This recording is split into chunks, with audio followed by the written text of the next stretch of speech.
All, എല്ലാവർക്കും anatomy and ഫിസിയോളജിയുടെ പുതിയൊരു ക്ലാസ്സിലേക്ക് സ്വാഗതം. കഴിഞ്ഞ ക്ലാസ്സുകളിൽ നമ്മൾ സർക്കുലേറ്ററി സിസ്റ്റമാണ് ഡിസ്കസ് ചെയ്തുകൊണ്ടിരുന്നത്.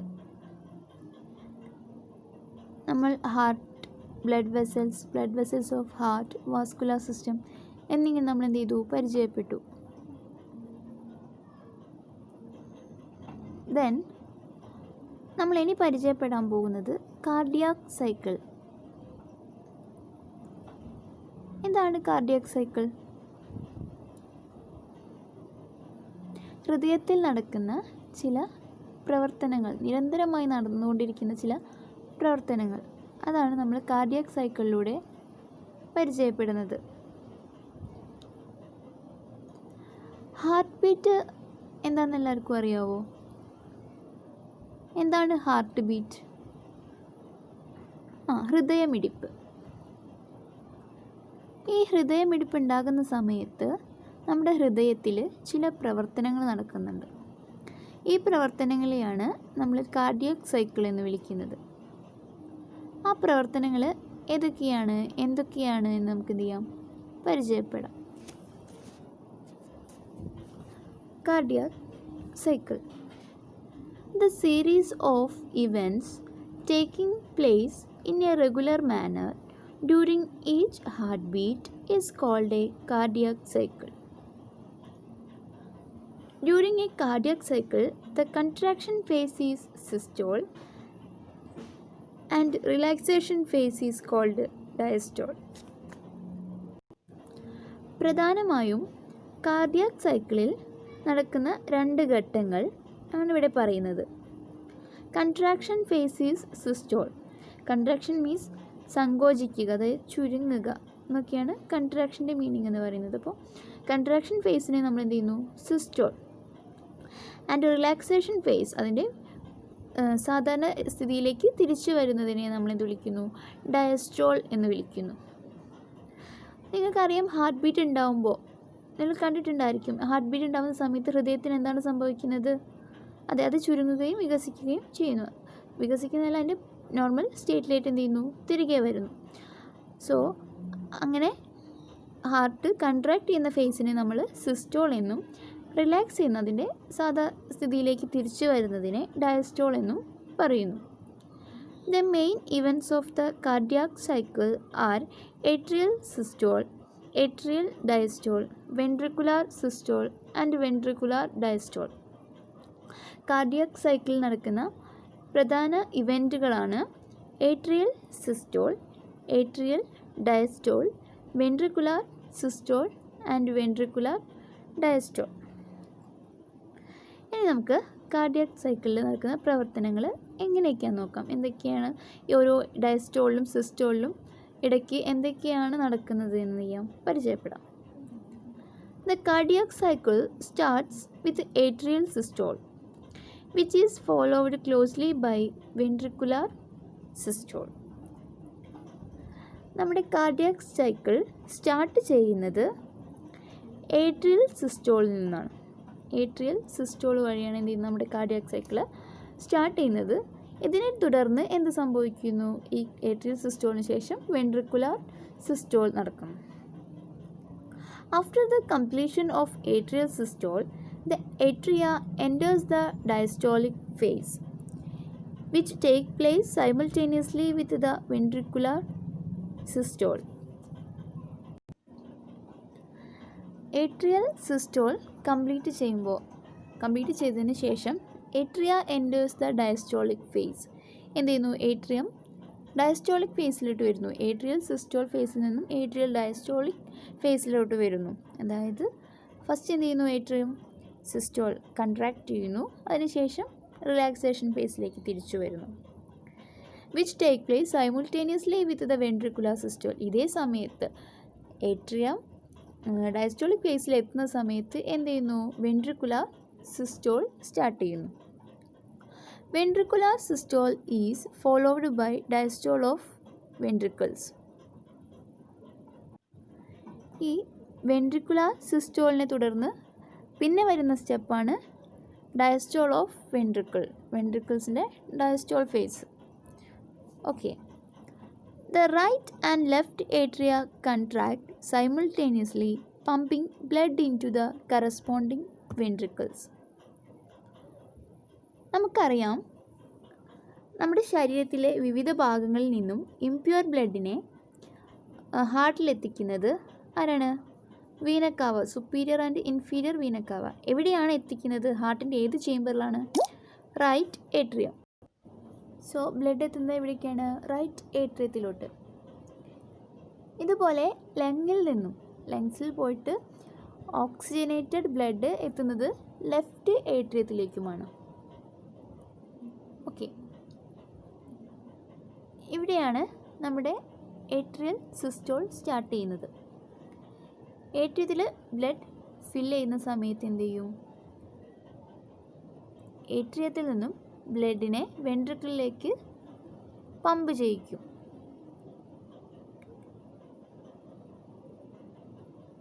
The rising pressure in a ventricle as the blood enters forces the atrioventricular valve to close and cause the first heart sound lep.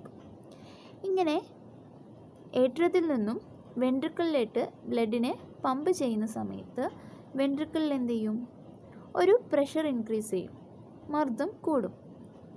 നമ്മൾ ഏട്രിയത്തിൽ നിന്നും വെൻട്രിക്കിളിലേക്ക് ഏത് വഴിയാണ് ബ്ലഡ് ഫ്ലോ ഉണ്ടാവുന്നത്? നമ്മൾ പഠിച്ചിട്ടുണ്ട്, വാൽവുകൾ വഴി. ബൈക്കസ്പിഡ് ആൻഡ് ട്രൈക്കസ്പിഡ് വാൽവ് വഴി. സോ വെൻട്രിക്കിളിൽ പ്രഷർ ഇൻക്രീസ് ചെയ്യുന്നതിനെ തുടർന്ന് ഈ വാൽവുകൾ ക്ലോസ് ആവും, ഈ വാൽവുകൾ അടയും. ഈ വാൽവുകൾ ക്ലോസ് ചെയ്യുന്ന സൗണ്ടാണ് നമ്മൾ ഫസ്റ്റ് ഹാർട്ട് സൗണ്ടായിട്ട് പറയുന്നത്. അതായത് ലെബ് എന്നാണ് ആ സൗണ്ട് കേൾക്കുന്നത്. When the ventricular contract, blood from the right ventricle is pumped into the pulmonary artery and from the left ventricle into the aorta. നമ്മൾ പറഞ്ഞു, ഏട്രിയത്തിൽ നിന്നും വെൻട്രിക്കിളിലേക്ക് ബ്ലഡ് ഫ്ലോ ഉണ്ടാകുന്നത് ഒരിക്കലും വെൻട്രിക്കിളിൽ നിന്നും ഏട്രിയത്തിലേക്ക് ബ്ലഡ് ഫ്ലോ ഉണ്ടാകുന്നില്ല. സോ ഏട്രിയത്തിൽ നിന്നും വെൻട്രിക്കിളിലേക്ക് ബ്ലഡ് പാസ് ചെയ്ത് കഴിഞ്ഞാൽ വെൻട്രിക്കിളിൽ പ്രഷർ ഇൻക്രീസ് ചെയ്യുകയും അവിടുത്തെ വാൽവുകൾ tricuspid and bicuspid valve close ആവുകയും അതിനെ ലെബ് എന്ന ഹാർട്ട് സൗണ്ടായിട്ട് നമ്മൾ പറയുന്നു. ഇതിന് ശേഷം വെൻട്രിക്കുലാർ കൺട്രാക്ഷൻ ഫേസിലേക്ക് വരും. കൺട്രാക്ഷൻ മീൻസ് സിസ്റ്റോൾ ഫേസിലേക്ക് വരും. അവിടെ വെൻട്രിക്കിളിൽ നിന്നും ബ്ലഡ് എന്ത് ചെയ്യും? വേറൊരു പാർട്ടിലോട്ട് പാസ് ചെയ്യും. റൈറ്റ് വെൻട്രിക്കിളിൽ നിന്നും ബ്ലഡ് പമ്പ് ചെയ്യുന്നത് പൾമനറി ആർട്ടറിയിലേക്കാണ്. Pulmonary means something related to lung. Pulmonary ആർട്ടറിയിലേക്ക്, അതായത് ലങ്ങിലോട്ട് പോകുന്ന ആർട്ടറിയിലേക്കാണ് എന്ത് ചെയ്യുന്നത്? ബ്ലഡ് റൈറ്റ് വെൻട്രിക്കിളിൽ നിന്നും പമ്പ് ചെയ്യപ്പെടുന്നത്. ഇതുപോലെ ലെഫ്റ്റ് വെൻട്രിക്കിളിൽ നിന്നും, നമ്മളിപ്പോൾ പറഞ്ഞത് റൈറ്റ് വെൻട്രിക്കിളിൻ്റെ കാര്യമാണ്. ഇനി ലെഫ്റ്റ് വെൻട്രിക്കിളിൽ നിന്നും ബ്ലഡ് എവിടേക്കാണ് പാസ് ചെയ്യുന്നത്? ലെഫ്റ്റ് വെൻട്രിക്കിളുള്ളത് പ്യുവർ ബ്ലഡാണ്, റൈറ്റ് വെൻട്രിക്കിളുള്ളത് ഇംപ്യുവർ ബ്ലഡ്. ലെഫ്റ്റ് വെൻട്രിക്കിളിൽ നിന്നും ഇനി എന്താ ചെയ്യുന്നത്? നമ്മുടെ ബോഡി പാർട്ടിലോട്ടാണ് പോകേണ്ടത്. സോ ലെഫ്റ്റ് വെൻട്രിക്കിളിലെ ബ്ലഡ് അയോട്ടയിലേക്കാണ് എന്ത് ചെയ്യുന്നത്? പാസ് ചെയ്യപ്പെടുന്നത്. ഈ അയോട്ടയിൽ നിന്നാണ് ഡിവൈഡ് ചെയ്തിട്ട് ചില ആർട്ടറീസൊക്കെ ആയിട്ട് എന്ത് ചെയ്യുന്നത്? ബ്ലഡ് ശരീരത്തിൻ്റെ വിവിധ ഭാഗങ്ങളിലേക്ക് പോകുന്നത്. The pressure inside the great vessels force the aortic and pulmonary valves to close, producing the second heart sound dub. ഇങ്ങനെ വെസൽസുകളിലേക്ക് ബ്ലഡ് ഫ്ലോ എത്തിക്കഴിഞ്ഞാൽ എന്ത് ചെയ്യും? വെൻട്രിക്കിളിൽ നിന്നും കംപ്ലീറ്റ് ബ്ലഡും വെസൽസുകളിലേക്ക് എത്തിക്കഴിഞ്ഞാൽ നമ്മുടെ ഫോഴ്സ് അവിടെ എന്ത് ചെയ്യുന്നു? പ്രഷർ ഇൻക്രീസ് ചെയ്യുന്നു. ആ പ്രഷർ നമ്മുടെ പൾമനറി വാൽവിനെയും അയോട്ടിക് വാൽവിനെയും, വെൻട്രിക്കിളിൽ നിന്നും പൾമനറി ആർട്ടറിയിലേക്കുള്ള വാൽവാണ് പൾമനറി വാൽവ്. അതുപോലെ വെൻട്രിക്കിളിൽ നിന്ന് ലെഫ്റ്റ് വെൻട്രിക്കിളിൽ നിന്ന് അയോട്ടയിലേക്കുള്ള വാൽവാണ് അയോട്ടിക് വാൽവ് എന്ന് പറയുന്നത്. ഈ രണ്ട് വാൽവുകളും എന്ത് ചെയ്യുന്നു? ഈ സമയത്ത് ക്ലോസ് ആവുന്നു. അപ്പോഴാണ് നമ്മൾ സെക്കൻഡ് ഹാർട്ട് സൗണ്ട് കേൾക്കുന്നത് ഡബ് എന്ന്. ലബ് ഡബ് എന്ന്. ലബ് എന്ന് പറയുന്നത് first sound, dub second sound. The heart sound can be heard by placing the ear against the chest wall or by using stethoscope. നമുക്ക് സ്റ്റെതസ്കോപ്പ് ഉപയോഗിച്ചിട്ടും ഹാർട്ട് ബീറ്റ് കേൾക്കാം. കൂടാതെ year, നമ്മുടെ ചെവി, ചെസ്റ്റിനോട് ചേർത്ത് വെച്ച് കഴിഞ്ഞാലും എന്ത് ചെയ്യാം, നമുക്ക് ഈ ഹാർട്ട് സൗണ്ടുകൾ കേൾക്കാം. The first sound resembles the word love and the second word dub. Each cardiac cycle lasts for about 0.8 second. അപ്പോൾ ഫസ്റ്റ് സൗണ്ട് എന്ന് പറയുന്നത് ലബ് എന്നും സെക്കൻഡ് സൗണ്ട് എന്ന് പറയുന്നത് ഡബുമാണ്. ഓരോ 0.8 സെക്കൻഡിലും നമ്മുടെ കാർഡിയാക് സൈക്കിൾ നടക്കുന്നുണ്ട്. 0.8 സെക്കൻഡിലാണ് എന്ത് ചെയ്യുന്നത്, കാർഡിയാക് സൈക്കിൾ അവസാനിക്കുന്നത്. ഇത്രയുമാണ് കാർഡിയാക് സൈക്കിളിൽ പറയാനുള്ളത്. ദെൻ നമുക്ക് അടുത്ത് പഠിക്കാനുള്ളത് ഇലക്ട്രോ കാർഡിയോഗ്രാം എന്നാണ്. എന്താണ് ഇലക്ട്രോ കാർഡിയോഗ്രാം? എന്താണ് ഇലക്ട്രോ കാർഡിയോഗ്രാം? ഹാർട്ടിൽ നടക്കുന്ന ഇലക്ട്രിക്കൽ ആക്ടിവിറ്റി റെക്കോർഡ് ചെയ്യുന്ന അല്ലെങ്കിൽ റെക്കോർഡ് ചെയ്യാൻ വേണ്ടിയിട്ട് നമ്മൾ യൂസ് ചെയ്യുന്ന ഒരു ഇൻസ്ട്രുമെൻ്റാണ് ഇലക്ട്രോ കാർഡിയോഗ്രാഫ് എന്ന് പറയുന്നത്. ഈ ഇലക്ട്രോ കാർഡിയോഗ്രാഫ് വഴി നമ്മൾ റെക്കോർഡ് ചെയ്യുന്ന മെത്തേഡ് തന്നെയാണ് നമ്മൾ ഇലക്ട്രോ കാർഡിയോഗ്രാം എന്ന് പറയുന്നത്. ഇലക്ട്രിക്കൽ ആക്ടിവിറ്റി, ഹാർട്ടിൽ നടക്കുന്ന ഇലക്ട്രിക്കൽ ആക്ടിവിറ്റിനെ റെക്കോർഡ് ചെയ്യാൻ വേണ്ടിയിട്ട് നമ്മളൊരു ഇൻസ്ട്രുമെൻ്റ് യൂസ് ചെയ്യുന്നു. അതാണ് ഇലക്ട്രോ കാർഡിയോഗ്രാഫ് എന്ന് പറയുന്നത്. ശേഷം നമ്മൾ ഈ റെക്കോർഡ് ചെയ്യുന്ന ആക്ടിവിറ്റീനെ റിസൾട്ട് നമുക്ക് കിട്ടുന്നത്, അല്ലെങ്കിൽ നമുക്ക് റെക്കോർഡ് ചെയ്തതിനെ ഒബ്റ്റെയിൻ ചെയ്യുന്നത് എങ്ങനെയാണ്, ഇലക്ട്രോ കാർഡിയോഗ്രാം ആയിട്ടാണ്. ഇലക്ട്രോ കാർഡിയോഗ്രാം നിങ്ങൾ കേട്ടിട്ടുണ്ടായിരിക്കും, നിങ്ങൾക്ക് പരിചിതമായ ഒരു സാധനം തന്നെയാണ്, അല്ലെങ്കിൽ ഒരു ഇൻസ്ട്രുമെൻ്റ് തന്നെയാണ് നമ്മുടെ ഇലക്ട്രോ കാർഡിയോഗ്രാം എന്ന് പറയുന്നത്, ECG. ഓക്കെ, അപ്പോൾ the record obtained is the electro cardiogram, ECG കണ്ടിട്ടുണ്ടാവല്ലോ എല്ലാവരും. The ECG analyzed for diagnosis of various heart disease. നമ്മുടെ ഈ ഇലക്ട്രിക്കൽ ആക്ടിവിറ്റി ഉപയോഗിച്ച് നമ്മുടെ ഹാർട്ടിൽ നടക്കുന്ന പ്രവർത്തനങ്ങളും അതുപോലെ തന്നെ ഹാർട്ട് ഡിസീസുകളെയൊക്കെ നമുക്ക് എന്ത് ചെയ്യാൻ പറ്റും, ഡയഗ്നോസ് ചെയ്യാൻ പറ്റും എന്നാണ് പറയുന്നത്. Normal ECG. The normal ECG consists of a regularly spaced series of upward and downward deflection. നിങ്ങളെല്ലാവരും ECG കണ്ടിട്ടുണ്ടായിരിക്കുമല്ലോ. എങ്ങനെയാണ്, ഒരു ഗ്രാഫായിട്ടാണ് ഉണ്ടാകുന്നത് അല്ലേ? അപ്പോൾ ECG consist of A regularly spaced series of upward and downward deflection. നിശ്ചിത സ്പേസിലുള്ള ഉയർന്നതും അപ്വാർഡ് ആൻഡ് ഡൗൺവാർഡ് ഡിഫ്ലക്ഷൻസ്, വ്യതിയാനങ്ങൾ, മുകളിലേക്കും താഴേക്കുള്ള വ്യതിയാനങ്ങളെയാണ് നമ്മൾ ECGയിൽ കാണുന്നത്. These deflections are designed as P, Q, R, S and T. ഈ ഡിഫ്ലക്ഷൻസിനെ നമ്മൾ മാർക്ക് ചെയ്യുന്നത് എങ്ങനെയാണ്, P, Q, R, S, T. The P wave is due to the atrial activity. P വേവിനെ നമ്മൾ അല്ലെങ്കിൽ P വേവ് പ്രൊഡ്യൂസ് ചെയ്യുന്നത് എന്താണ്, ഏട്രിയൽ ആക്ടിവിറ്റിനെയാണ് കാണിക്കുന്നത്, അല്ലെങ്കിൽ P വേവ് ഏട്രിയൽ ആക്ടിവിറ്റിനെയാണ് എന്ത് ചെയ്യുന്നത്, ഇൻഡിക്കേറ്റ് ചെയ്യുന്നത്. The QRS complex and the T wave are caused by the ventricular activity. P wave ഏട്രിയൽ ആക്ടിവിറ്റിനെയും QRS and T വേവ് ഒക്കെ എന്താ ചെയ്യുന്നത്, വെൻട്രിക്കുലർ ആക്ടിവിറ്റിനെയാണ് ഇൻഡിക്കേറ്റ് ചെയ്യുന്നത്. ഓക്കെ, ഒരു നോർമൽ ECGയുടെ ഗ്രാഫാണ് ഈ കൊടുത്തിട്ടുള്ളത്. നിങ്ങൾക്ക് എല്ലാവർക്കും പരിചിതമാണ് ECGയുടെ ഗ്രാഫ്, എല്ലാവരും കണ്ടിട്ടുണ്ടായിരിക്കും. Okay, pulse and blood pressure. ഈ വേർഡും നമുക്ക് എന്താണ്, പരിചിതമാണല്ലേ, പൾസും ബ്ലഡ് പ്രഷറും. എന്താണ് എന്താണ് പൾസ്? നമുക്കറിയാം എന്താണ് പൾസ് എന്നൊക്കെ പറയുമ്പോൾ നമ്മുടെ കൈ എടുത്തിട്ട് എന്ത് ചെയ്യും, കൈത്തണ്ടയിൽ വെച്ച് നോക്കും. ഇതാണ് നമ്മളുടെ അറിവിൽ പൾസ്. അപ്പോൾ എന്താണ് പൾസ് എന്ന് നമുക്ക് നോക്കാം.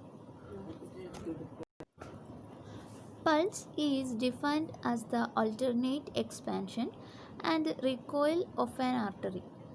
ഒരു ആർട്ടറിയുടെ ഇടവിട്ടുള്ള വികസനവും അതുപോലെ തന്നെ റീകോയിൽ അതിൻ്റെ നോർമൽ ഫേസിലേക്ക് ചുരുങ്ങുന്നതിനെയുമാണ് പൾസ് എന്ന് പറയുന്നത്.